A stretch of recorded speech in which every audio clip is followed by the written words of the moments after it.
OK. Alors, comme je le disais, je ne sais pas si vous avez déjà vu des films où est-ce que la conclusion, c'est vraiment pas qu'est-ce que vous attendiez, mais je me souviens, une fois, je regardais un dessin animé et ça se déroulait dans un village. Et le village avait reçu la visite de deux personnes importantes, Jésus et le diable. Et je ne me souviens plus des détails, mais ils se sont mis à rentrer dans un duel, un combat de boxe. Et les gens avaient le droit de parier. Et tout le monde avait parié sur le diable et une seule personne avait parié sur Jésus.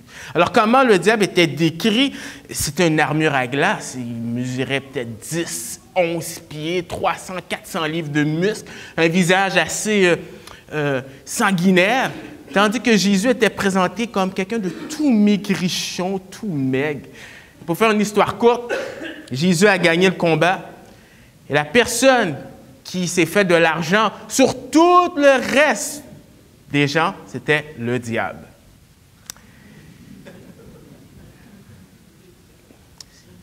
Peut-être qu'à un moment donné, vous allez comprendre là, la subtilité. Mais c'est sûr que le but, j'imagine, de celui qui a fait l'émission, c'est qu'il ne faut jamais, jamais se fier aux apparences. Et malheureusement, pour nos contemporains, je crains que les gens agissent comme ça quand il s'agit de Pâques. Les gens perçoivent un Jésus qui est victime des circonstances, qui est un martyr. Et heureusement, Luc, qui a écrit à Théophile, nous dit exactement qu'est-ce qui s'est passé il y a 2000 ans. Et c'est ce que j'aimerais regarder avec vous. Donc, je vous invite à ouvrir vos Bibles dans l'Évangile de Luc. Luc, le chapitre 22. Nous allons voir ensemble les versets 63 jusqu'au chapitre 23, verset 5. Donc, Luc 22, 63 jusqu'à 23, verset 5. Et je vais lire dans la version Louis II. Et pour ceux qui sont capables, je vais vous demander de vous lever debout comme signe de respect pour la parole de Dieu. Je vais lire, je vais prier par la suite. Vous pourrez vous asseoir. Alors, Luc 22, verset 63. Les hommes qui tenaient Jésus se moquaient de lui et le frappaient. Ils lui voilèrent le visage et l'interrogeaient en disant « Devine qui t'a frappé ?» Et ils proféraient contre lui beaucoup d'autres injures. Quand le jour fut venu, le collège des anciens du peuple, les principaux sacrificateurs et les scribes s'assemblèrent et firent amener Jésus dans leur sanhédrin. Ils dirent, « Si tu es le Christ, dis-le nous. » Jésus leur répondit, « Si je vous le dis, vous ne le croirez pas. Et si je vous interroge, vous ne répondrez pas. Désormais, le Fils de l'homme sera assis à la droite de la puissance de Dieu. » Tous dirent, « Tu es donc le Fils de Dieu? »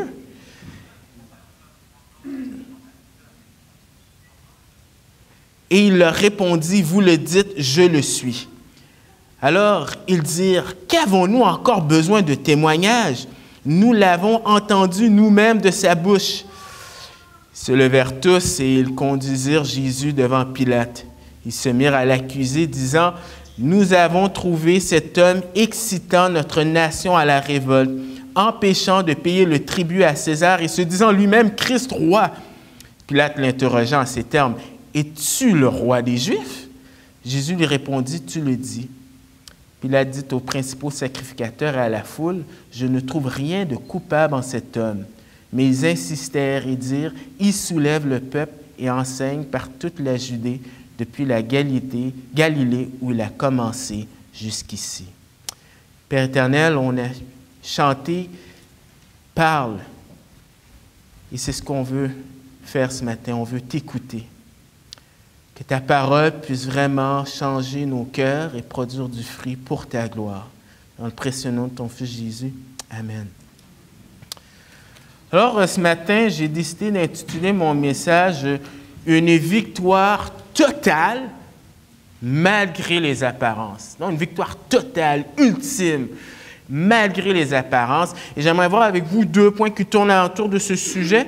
Premier point, on va voir le victorieux face à l'autorité des hommes. Et ensuite, le victorieux face à la mort. Mais avant, le contexte. Et le contexte, eh bien, ce sont les derniers jours de Jésus. Ces derniers jours, eh bien, on traduit ça par l'histoire de la passion.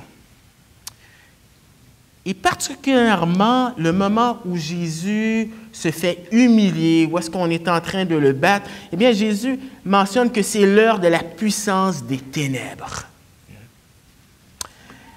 C'est difficile pour nous de vraiment réaliser qu'est-ce que c'est la puissance des ténèbres. Parce que nous, en Amérique, on vit un peu comme dans une bulle. Et on s'imagine que c'est plutôt l'environnement qui influence l'homme. Et que l'homme, au fond, il n'est pas si méchant que ça. Je veux dire, il n'est pas parfait, mais il n'est pas si méchant. Et on sous-estime comment le cœur de l'être humain est désespérément tortueux et malin. On oublie qu'on n'a pas à lutter contre la chair et le sang, mais contre des principautés dans les lieux célestes, qui fait en sorte qu'on vit dans notre petit tour d'ivoire jusqu'à ce qu'un événement personnel nous frappe, et là, on est confronté à cette réalité. C'est un peu ce qu'un de mes frères a vécu. Alors, j'ai deux frères qui sont plus vieux que moi, et puis il y en a un qui travaillait pour l'Union des Églises baptistes françaises du Canada. Et dans son travail, il s'est rendu au Rwanda, quelque temps après le génocide. Et il m'expliquait qu'au Rwanda, ils n'ont pas le choix de se pardonner les uns les autres, parce que tout le monde est au courant de qui a tué qui. Lui a tué l'oncle de lui a tué la mère, et ainsi de suite. Et un signe qui leur sert pour se rappeler et de ne jamais oublier l'incident, c'est une église. Une église où est-ce que les gens se sont réfugiés, croyant trouver un lieu sacré, mais ça a été plutôt leur tombe. Les gens sont venus et puis ils les ont tués. Et ils ont laissé les murs de l'église criblés de balles avec du sang pour qu'ils puissent se rappeler de cet incident. Et mon frère est revenu le soir étant incapable de dormir et en appelant son épouse disant qu'il a vraiment été confronté à quelque chose d'horrible. La puissance des ténèbres. Et cette puissance des ténèbres, elle va se manifester dans un endroit qu'on n'aurait jamais pensé, dans la cour, le tribunal. Généralement, lorsqu'on parle de tribunal, on parle de vérité. Il faut que la vérité règne. D'ailleurs, c'est quoi le symbole de la justice? Hein? C'est cette femme qui est voilée et qui a une balance. Et chacun d'entre nous, il y a un sentiment qui jaillit en nous lorsque la justice est pervertie. Par exemple, qui n'a pas réagi lorsqu'on a appris pour la première fois l'incident avec M. Je pense, Guy Turcotte, hein, qui a poignardé ses deux enfants à maintes reprises, et puis que la cour a dit, ben il est innocent. Ça a surgi quelque chose en nous. Ou que penser de, si pour ceux qui se souviennent de l'incident avec Rodney King aux États-Unis, à Los Angeles, ce jeune homme noir qui a été matraqué par combien, 7, 8, 10 policiers, puis c'était vu à travers le monde, et que lorsqu'est venue la sentence pour les policiers, eh bien, on a décidé de les acquitter, puis on a vu la réaction de la foule, et puis il y a eu des émeutes à Los Angeles. Mais c'est normal que ça réagisse à l'intérieur de nous. Pourquoi c'est normal? Parce que ce matin, que tu sois croyant ou non, que tu sois athée ou non, Dieu a mis dans ton cœur une loi. Et cette loi-là, eh bien, elle va jaillir quand il y a certains événements que tu trouves que c'est injuste, qu'importe la langue, la culture et l'époque. Mais Dieu aussi a écrit une loi écrite.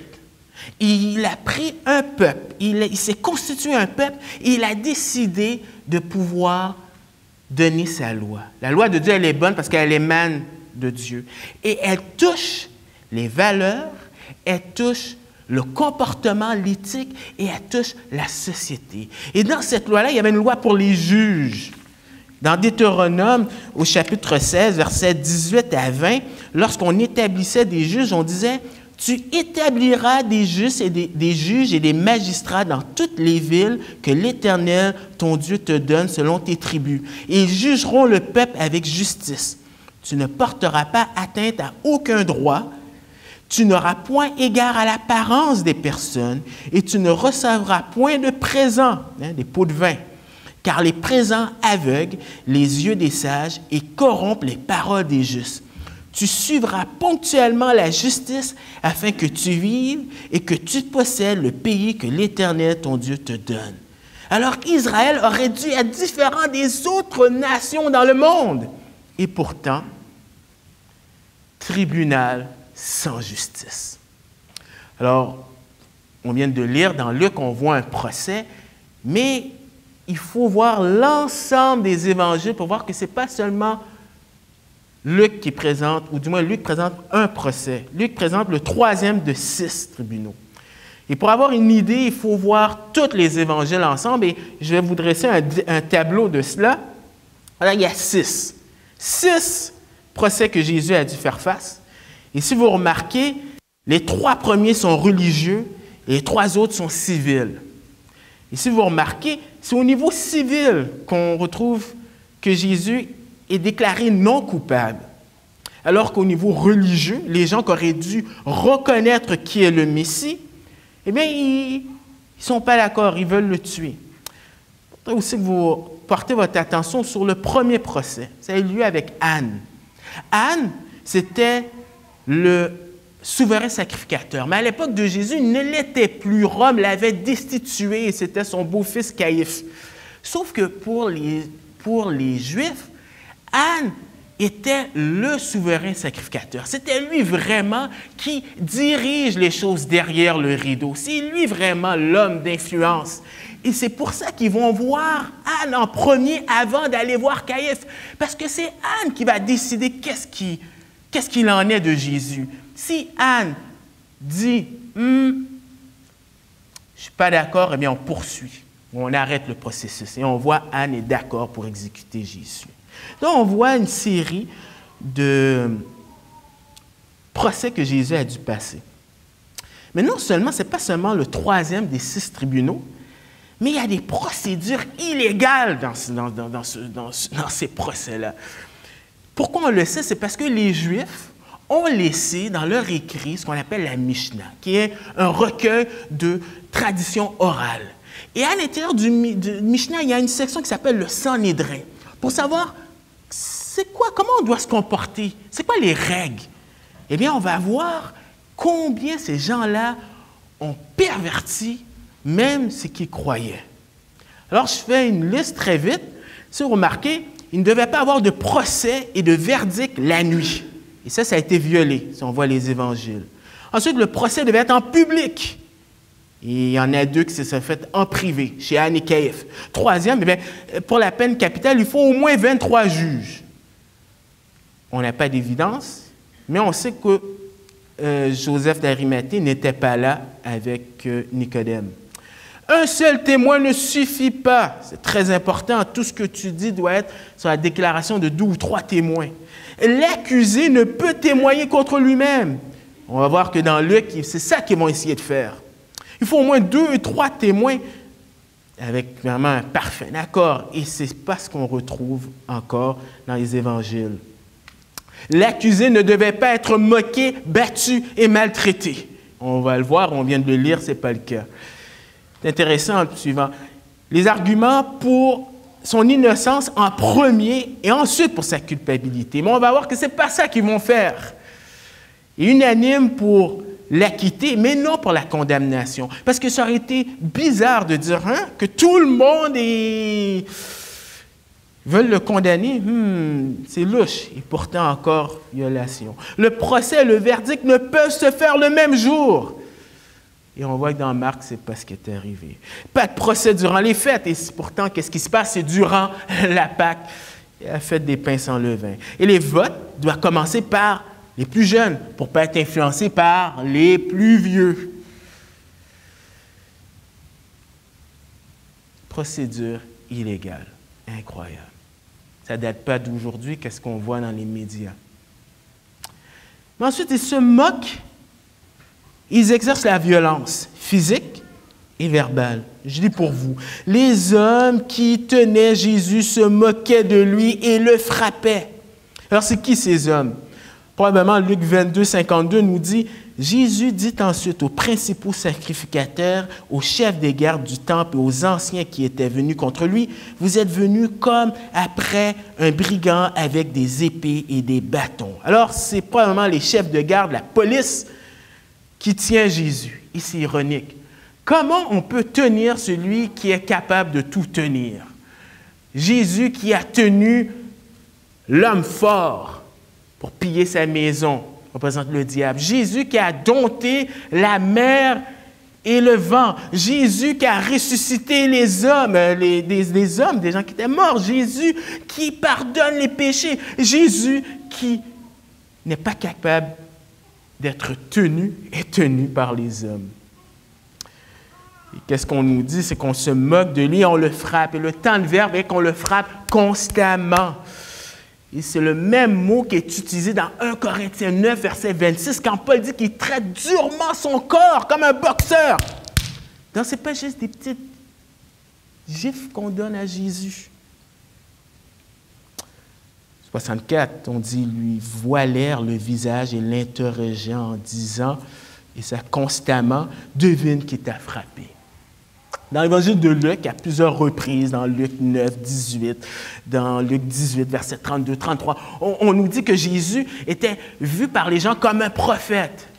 Et une des tâches du prophète, ce n'est pas ce qui le définit, mais une des caractéristiques du prophète, entre autres, c'est de prévenir l'avenir.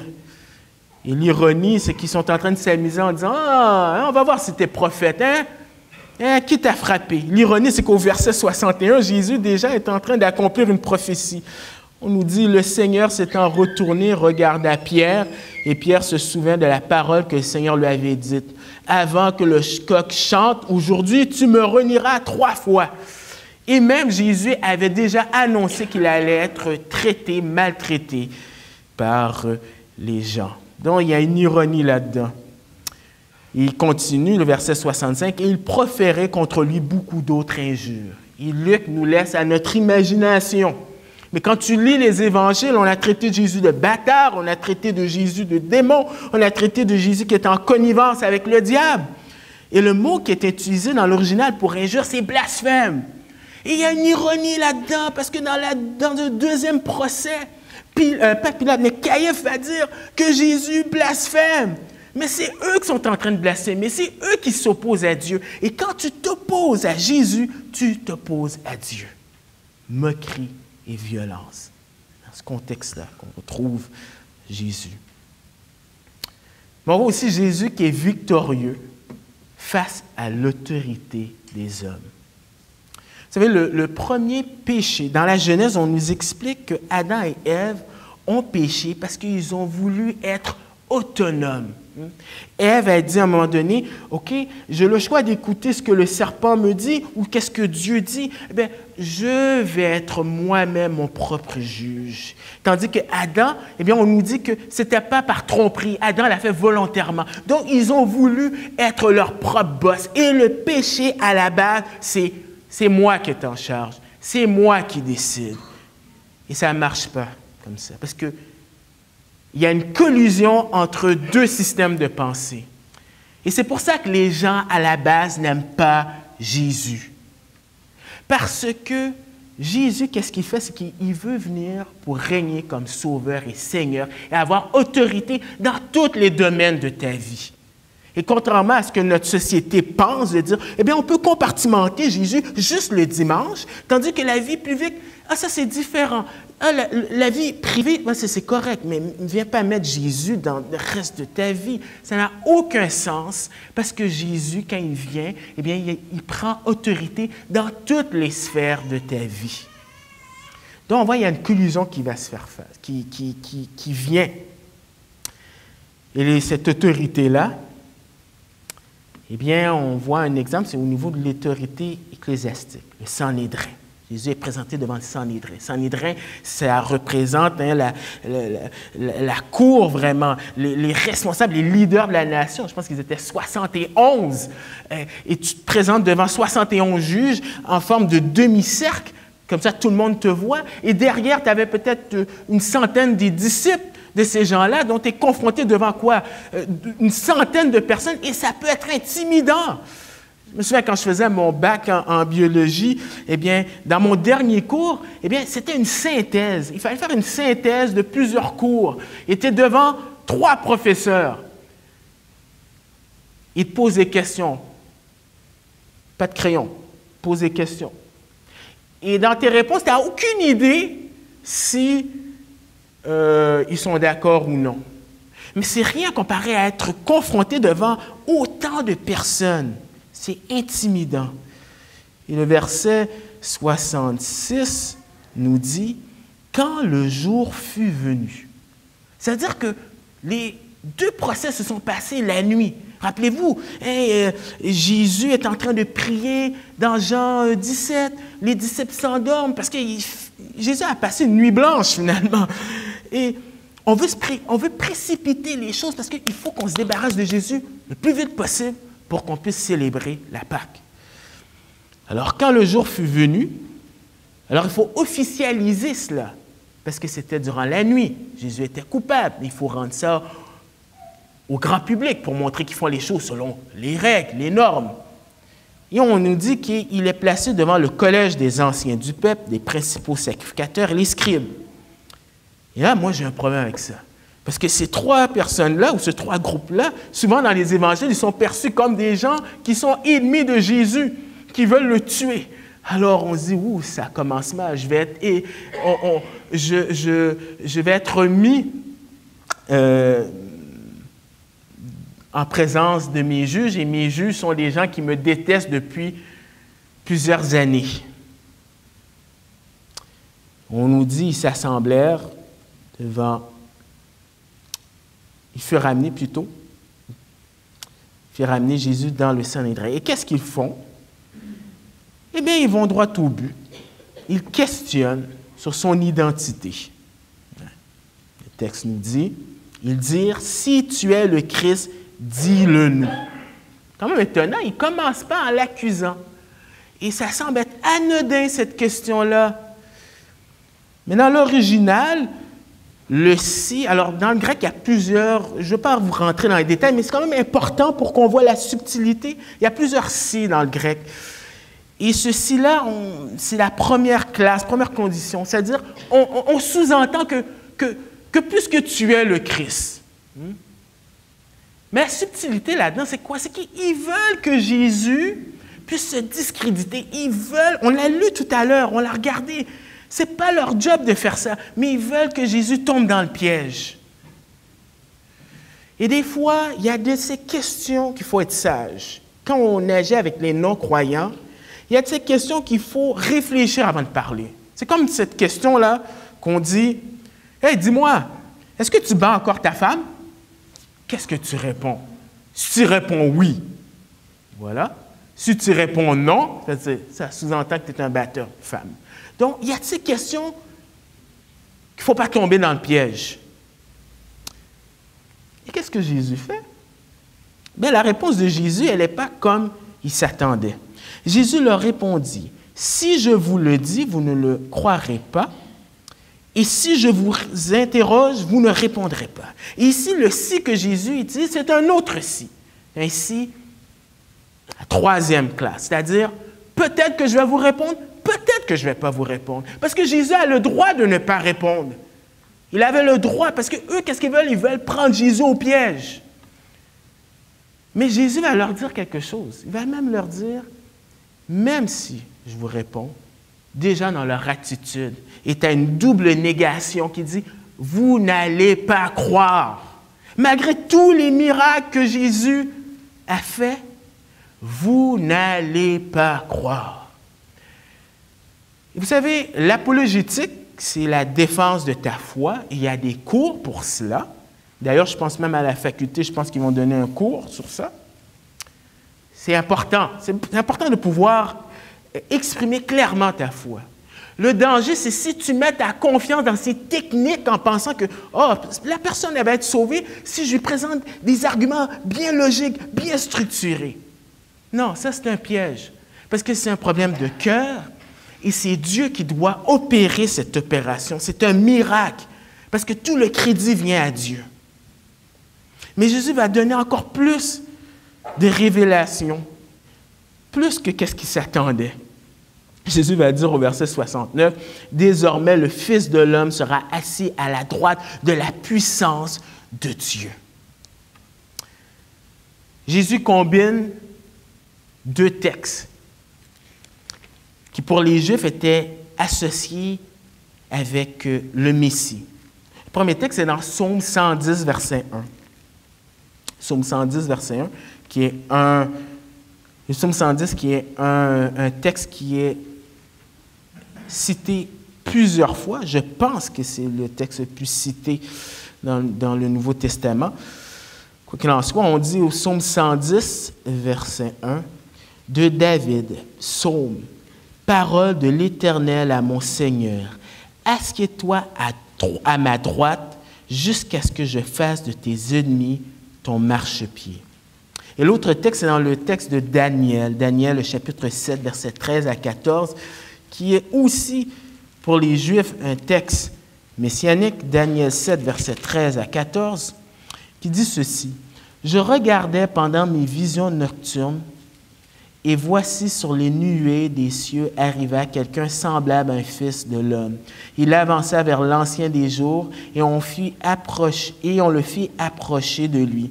On lui donna la domination, la gloire et le règne, et tous les peuples, les nations et les hommes de toute langue le servirent. Sa domination est une domination éternelle qui ne passera point, et son règne ne sera jamais détruit. » Ce que Jésus est en train de dire, c'est hallucinant. Jésus est en train de tourner la table sur ses adversaires. Il est en train de dire, vous êtes en train de me juger, mais très bientôt, exactement 43 jours, je vais être siégé à la droite de mon Père. Et c'est moi qui aura l'autorité suprême. C'est moi qui vais être votre juge. Moi et le Père, on est tellement intimes que je suis assis à côté de lui. Je partage sa gloire. Alors que pour un Juif, c'est inconcevable. Incroyable. C'est qui le victorieux? C'est qui est en contrôle? C'est Dieu qui est en contrôle. Finalement, ces gens-là, c'est une autorité que Dieu leur permet d'avoir, comme avec Pilate, et qu'il est en plein contrôle de la situation. Et la réponse qu'on voit des Juifs, des leaders, au verset 70, c'est dire, tous dire, tu es donc le Fils de Dieu. Et là, j'aimerais ouvrir la parenthèse. Vous savez, des fois, il y a de ces mots qu'on est tellement habitué dans notre culture évangélique qu'on ne regarde pas le contexte. Un peu comme sauver. Lorsqu'on parle de sauver, on pense tout de suite dans notre tête, sauver de l'enfer. Mais dans la Bible, des fois, sauver, tu peux être sauvé de la maladie, tu peux être sauvé d'un danger. Et c'est la même chose avec Fils de Dieu. Alors, comprenez-moi, Fils de Dieu, c'est vrai que la Bible dit que Jésus est le Fils de Dieu et que, oui, c'est la deuxième personne de la Trinité, qu'il est égal à Dieu le Père. Et ça, on est d'accord, la Bible affirme cela. Mais des fois, Fils de Dieu ne veut pas toujours dire cela. Des fois, Fils de Dieu, ça veut dire aussi, c'est associé aussi à la royauté. Par exemple, dans 2 Samuel 7, au verset 14, quand Dieu fait cette alliance, ce contrat avec David, il dit que Salomon, et il utilise le terme, il dit, il sera un fils pour moi. Et que dans le psaume 2, on parle que c'est un texte messianique, mais on dit que quand un roi se faisait introniser, on utilisait ce psaume-là et que le roi représentait Dieu. C'était le Fils de Dieu. Et dans Jean 1, verset 49, quand Nathanaël rencontre Jésus et que Jésus lui parle, la réponse de Nathanaël, il dit, « Rabbi, tu es le Fils de Dieu, le roi d'Israël. » Alors, sans rien enlever au fait que oui, c'est vrai que Jésus est Dieu dans le sens qu'il partage vraiment l'essence divine, la même essence divine que le Père. Mais il y a un contexte ici qu'on parle de royauté. Et la réponse de Jésus, vous le dites, je le suis.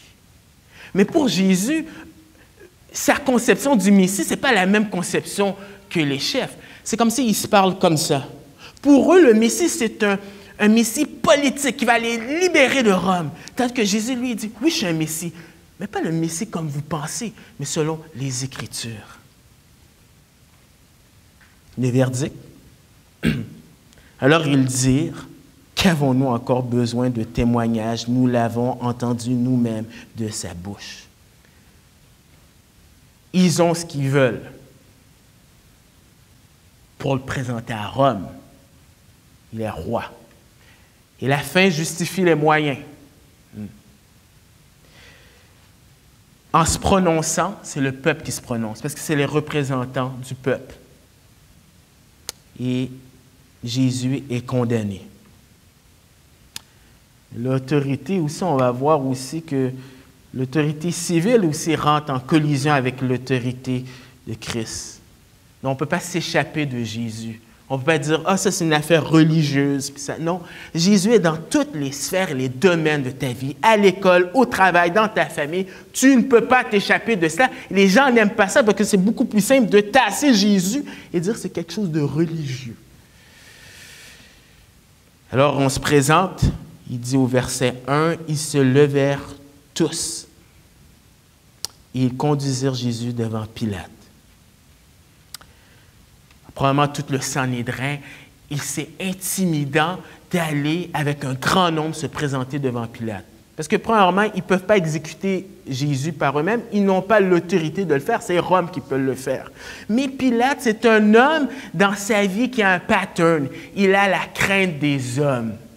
Et c'est très intimidant d'avoir un paquet de monde pour mettre de la pression sur toi. Le biblique proverbe dit, c'est ça, que la crainte des hommes, c'est un piège.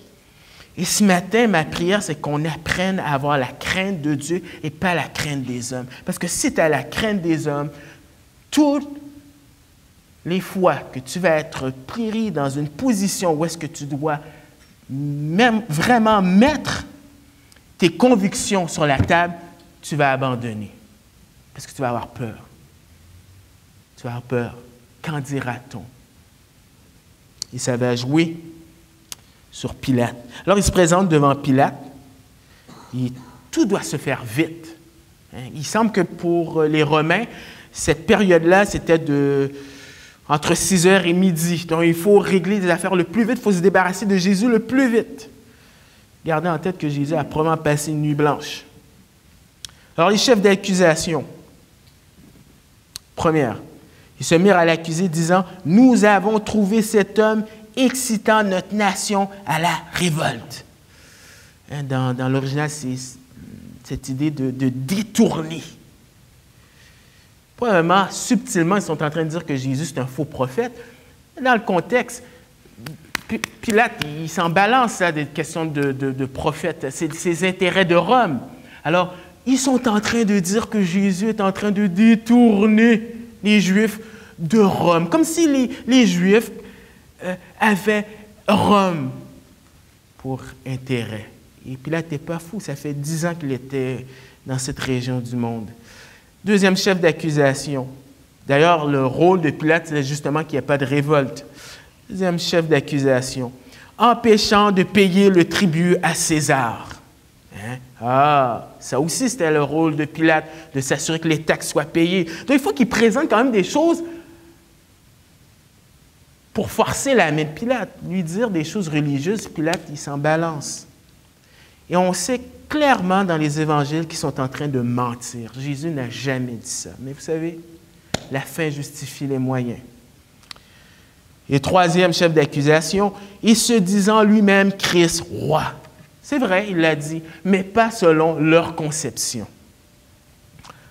Alors Pilate, de toute façon, même si peut-être il peut trouver ça bizarre, il n'a pas le choix, c'est sa responsabilité.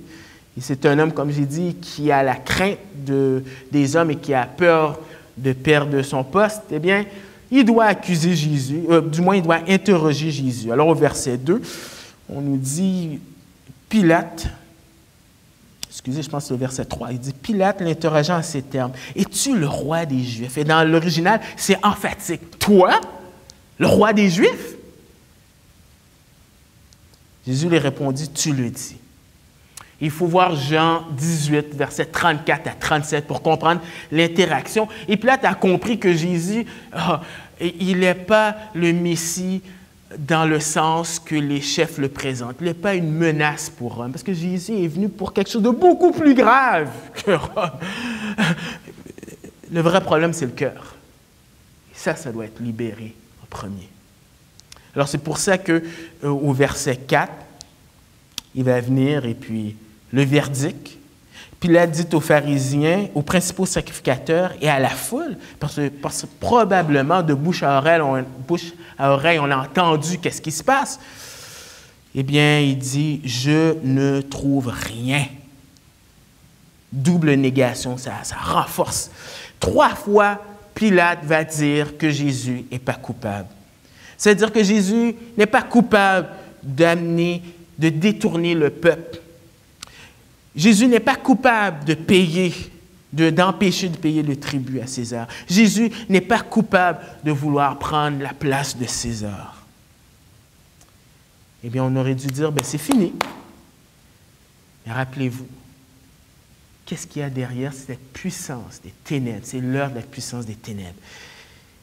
Mais idéalement, c'est Dieu qui le permet, parce que Dieu qui est en plein contrôle, parce qu'il fallait que Jésus meure, non seulement pour la nation, mais aussi pour tous les hommes. Et c'est ironique, parce que c'est même Caïphe qui mentionne cela. Mais au verset 5, mais ils insistèrent de plus en plus fort. Ils dirent, il soulève le peuple en enseignant par toute la Judée. En d'autres mots, Pilate, il est en Judée, la section que tu étais supposé gouverner. Tu vas être dans le trouble si tu ne fais rien. Depuis la Galilée où il a commencé. Donc, ça prend de l'ampleur, de l'ampleur. Fais quelque chose. Et comme je vous l'ai dit, Pilate, c'est un homme qui n'a pas de conviction, qui n'a pas une épine dorsale. Eh bien, il va essayer de se débarrasser de Jésus et l'envoyer vers Hérode. Et souvent, les gens sont comme ça. Lorsque tu leur parles de Jésus et qui sont exposés à la vérité, comme Paul parlait, je pense à Agrippa, on parlera de ça une autre fois, on est dérangé par cela. On veut s'en débarrasser. L'autorité civile et l'autorité ecclésiastique, ils ne sont pas capables, ils veulent se débarrasser de Jésus. Mais on voit Jésus qui est victorieux face à la mort. On nous lit au verset, d'abord, malgré l'humiliation. Alors, Jésus est mort. Luc, c'est un médecin, il est bien placé pour dire quand quelqu'un est mort. C'est un historien, c'est un fait historique que Jésus est mort. Très important parce que les libéraux, ceux qui étudient la Bible et qui ne croient pas au côté surnaturel, vont dire, Jésus, il n'était pas mort, il a fait semblant de mourir. Les musulmans, je me souviens quand j'étais dans le GBU, à un moment donné, je parlais avec un musulman, et le musulman m'a donné un petit livre pour essayer de m'endoctriner, m'évangéliser. Et dans son petit livre, il disait, non, voici les preuves, selon les évangiles, pourquoi Jésus n'est pas mort. Mais il faut que Jésus meure, parce qu'on va le voir plus tard. Il faut qu'il y ait un sacrifice qui doit être payé. Et Jésus est mort, et le texte au verset 33 nous dit, lorsqu'ils furent arrivés au lieu appelé crâne. Donc, probablement, on pense peut-être que c'était une forme de crâne. Le texte dit, ils le crucifierent là. C'est tout, pas de détails. Pas de détails. Alors que je n'ai jamais vu le film de Mel Gibson, La Passion du Christ. Peut-être que vous l'avez vu, mais il semble que c'est un film qui est... Quand Jésus se fait battre, il semble que c'est assez dur. Mais c'est intéressant que Luc ne mentionne pas ça. Parce que ce n'est pas là le focus. Parce que Jésus, oui, il a souffert, mais sa souffrance est beaucoup plus grave qu'il faisait, comme on va le voir. Mais il a été humilié. Et les gens savaient qu'est-ce que c'était qu'une croix. Pour les Romains, c'était... un citoyen romain ne se faisait pas crucifier. C'est tabou de parler de la crucifixion. Pour un Juif, c'est quelqu'un qui est maudit. Abandonné de Dieu.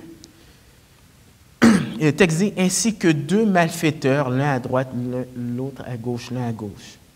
humilié aussi parce qu'il était avec des malfaiteurs. Il y a une expression en anglais qu'on dit « guilty by association ». Parce que tu es avec cette personne-là, automatiquement, tu es le type d'individu comme ça. Si tu te tiens avec un genre de personnes qui sont habillées d'une certaine façon, automatiquement, tu es comme ça. D'ailleurs, c'est une des raisons pourquoi, justement, les musulmans disent, alors mon but, ce n'est pas de commencer à taper sur les musulmans ce matin, c'est juste que ça donne bien. Une des raisons pourquoi Jésus ne pouvait pas mourir sur la croix, c'est parce que c'est un prophète. Et jamais Dieu va laisser un de ses prophètes mourir comme ça. C'est comme si ça sous-entend que Dieu condamne cette personne-là à juste raison. Peut-être que les gens pensaient ça. Mais aussi, verset 34, je ne mentionne pas entre parenthèses parce que ce n'est pas mentionné dans la plupart des manuscrits, mais ce n'est pas le point que je veux ressortir, c'est « Ils se partagèrent ses vêtements en tirant au sort, privés de vêtements. » Donc, crucifié devant tous, c'est humiliant, il est humilié. Et pourtant, l'impact de la mort de Jésus, d'abord sur la nature, au verset 44. Il était environ la 6e heure. Alors, Luc écrit à des non-juifs, et là, il est à la 6e heure, il est midi. De 9h à midi, Jésus est crucifié sur une croix et il a passé probablement une nuit blanche, coup de fouet et tout ce qui vient avec, exténué. Mais là, il se passe quelque chose. Il y eut des ténèbres sur toute la terre jusqu'à la 9e heure. De midi jusqu'à 3h, c'est ténébreux. Il y a eu plusieurs hypothèses. Il y a une des hypothèses, ils disent « il y a eu un éclipse », mais c'est impossible parce que selon le calendrier juif de l'époque, c'était pas possible. D'ailleurs, une éclipse ne dure pas 3 heures de temps.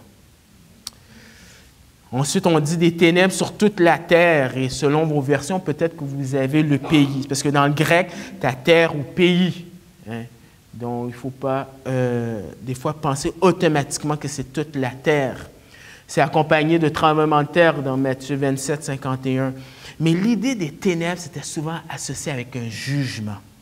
On voit, par exemple, dans l'Exode et dans d'autres textes des prophètes dans l'Ancien Testament. Voilà où il faut mettre l'accent. Là où Jésus a souffert de façon inimaginable. Parce qu'à cette période-ci, de midi à 3 heures, c'est là où est-ce que tu amènes les brebis dans le temple pour se faire sacrifier. Jésus est vraiment l'agneau de Dieu qui est mort pour nous.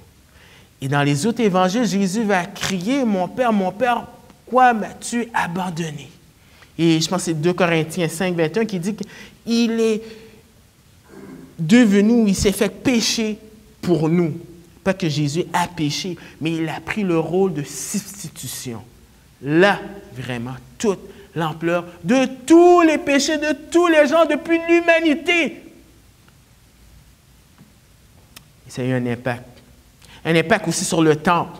Le temple, c'était l'endroit où est-ce que Dieu résidait, où les gens pouvaient venir, mais il y avait le lieu saint, le lieu très saint, où est-ce qu'une fois par année, le grand sacrificateur venait. Parce qu'on a chanté « Tu es saint, saint, saint », mais tu ne peux pas t'approcher d'un Dieu saint, parce qu'on n'est pas saint, nous, et on devrait mourir. Mais quelque chose d'extraordinaire se passe. On nous dit, au verset 45, que le voile du temple se déchira par le milieu. On semble lire ça de façon banale, et pourtant, ce voile-là était peut-être de 60 pieds de hauteur. Il y en a qui disent 90 pieds de hauteur, 30 pieds de largeur, 4-5 pouces d'épaisseur. Et le déchirer par le milieu, c'est la partie la plus difficile. Et je pense que dans Matthieu ou les autres évangiles disent que c'est par le haut, dans l'initiative de Dieu, qui dit, comme l'Épître aux Hébreux dit, le voile est ouvert maintenant. On peut avoir accès à Dieu à cause que quelqu'un a payé. Jésus. mais aussi un impact aussi sur les hommes. Remarquez le centenier voyant ce qui était arrivé. Tout ce qu'il a vu, le comportement de Jésus, la haine des gens. C'était un homme qui était habitué à avoir des exécutions. Mais il voit Jésus est différent. Il glorifie Dieu. Il dit, certainement cet homme était juste. Un des prisonniers va dire, un des malfaiteurs va dire que Jésus est juste. Pilate, à 3 reprises, va dire que Jésus est juste. Même Hérode va dire que Jésus est juste.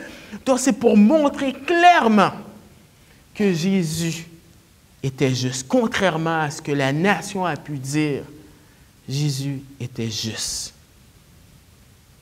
Wow, une victoire totale. Face à l'autorité humaine, face à la mort, qu'est-ce qu'on peut conclure de cela? Jésus est victorieux. Jésus est victorieux. Parce qu'il a triomphé du prince de ce monde et du péché. Et ça, c'est annoncé dès le début de la Genèse. Dès le début de la Genèse. Il va avoir un individu, tu vas le mordre, il va mordre le talon, et lui t'écrasera la tête. Victoire totale. Et dans la Bible, vraiment, quand tu mets le pied là, sur la tête de quelqu'un, c'est une victoire totale. C'est annoncé dès le début. Donc, Jésus était en plein contrôle de toute la situation. Donc, lorsqu'on voit Pâques, quand on voit qu'est-ce qui se passe, eh bien, on voit le plan parfait de Dieu. Il est victorieux parce qu'il a remis son sort à Dieu le Père. Dans le verset 46 de Matthieu 23, il dit « Jésus qui s'écria d'une voix forte ». Pensez-y, hein, il est crucifié et normalement, quand tu es crucifié, tu meurs d'asphyxion parce que tu n'arrives pas à respirer. Et puis, ils font un effort extraordinaire pour en plus dire d'une voix forte « Père ». Donc, on voit la relation, elle est rétablie. « Je remets mon esprit entre tes mains. » Et en disant ces paroles, il expira. Jésus est souverain dans sa mort. Sa mission est accomplie. Mais Jésus cite un psaume, le psaume 31, le psaume de David, qui lui est dans un contexte différent, mais quand même similaire. Il est aussi en face des adversaires. Et lui aussi, il met sa confiance en Dieu. Vous savez quoi? Ce matin, si vous n'avez pas fait la paix avec Jésus, vous êtes un adversaire. Et la Bible dit que la colère de Dieu demeure sur celui qui n'a pas le Fils. La bonne nouvelle, c'est que le voile est ouvert et tu peux mettre ta confiance en Jésus. Et si tu fais ça, nous pouvons être victorieux. Non seulement tu as la vie, mais tu peux être victorieux aussi sur la puissance du péché. Parce que la vie chrétienne ou le salut et l'Évangile ne se limitent pas juste à être sauvé de l'enfer. C'est beaucoup plus que ça. C'est d'être victorieux dans ta marche chrétienne parce que tu as les ressources qu'avant tu n'étais pas capable de le faire. Par notre association à Christ. Il y a 2 semaines, on a vu le baptême, qui est une image de ce qui s'est passé. Et si on met notre confiance en son sacrifice, on peut être victorieux. Pour terminer, 1 Corinthiens 15, verset 55, dit ceci, lié à la résurrection. « Ô mort, où est ta victoire? Ô mort, où est ton aiguillon? » Le dernier ennemi sera vaincu parce que celui qui nous a précédé, notre capitaine, a gagné le combat. Prions.